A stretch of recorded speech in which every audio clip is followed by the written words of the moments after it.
Then I went again. Well, he said Spiritual dimension. How precious and how unimportant it was. and I became a family. Everyone else was astonishment.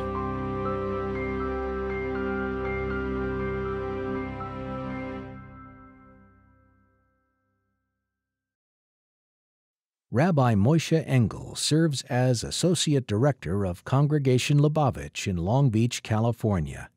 In 1970, he traveled to Los Angeles to participate in a farbrengen with Reb Mendel Futterfass, an elder Chabad Chassid. So Reb Mendel started talking, you guys should build a mikve, you guys should have a mikve. And this was literally the furthest thing from our mind. We talked about, because there were 2 or 3 women in the whole city, 3 women that used the mikve. There was hardly anyone that kept kosher in the city. We would dream of opening a kosher store, how to get people into our school. The mikve was like far from our agenda at that point, anyway. So Reb Mendel Futterfass spoke to us about it. Anyway, Mrs. Pekarsky, who was Rabbi Pekarsky, was the first shlich in Long Beach. She wrote about this for farbrengen. Somehow she would write to her mother, or she told her mother about it. Her mother was the head of Neshei Chabad for out-of-towners at that time. Her name is Mrs. Popak. So she would write regular reports into the Rebbe. And somehow she wrote, part of her report was that in Long Beach they don't have a mikve, or Reb Mendel Futterfass was talking to him about making a mikve. Anyway, all of a sudden, we get a call from Rebbe Binyamin Klein, one of the Rebbe's secretaries, and the call was that the Rebbe has answered, since the mikve in Long Beach is so important, I am sending a check, special delivery airmail of $1,000 for this project. We didn't know what this was about. We didn't say what the mikve in Long Beach is. We didn't know that Chani Pekarsky had written to her mother, and her mother wrote into the Rebbe. And then the next day, he calls again with the exact same answer. He said, since the mikve, the Rebbe answered. So we said to him, I think it was Rabbi Pekarsky said to him, I'm not sure, you called yesterday, you told us this exactly.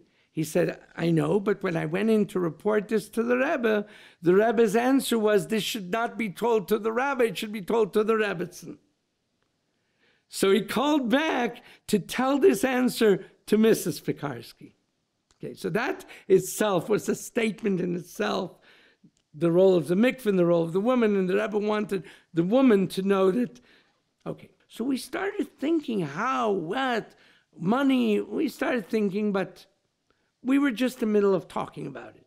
And then came Yud Aleph Nisan. So on Yud Aleph Nisan, the Rebbe spoke about building new institutions. We're talking about a mikveh. So we asked ourselves, maybe that should be our new institution. The Rebbe is demanding 71 new institutions.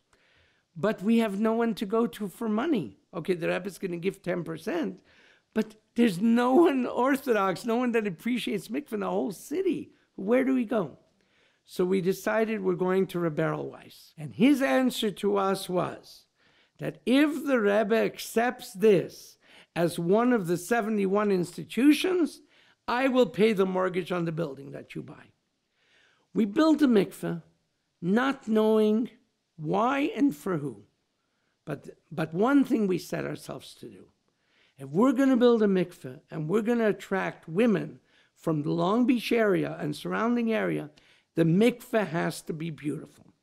So and this was in an era where mikvehs were not beautiful. We brought in consultants and we built up a beautiful mikveh. So much so, just to give you an idea, that we had an open house after the mikveh opened.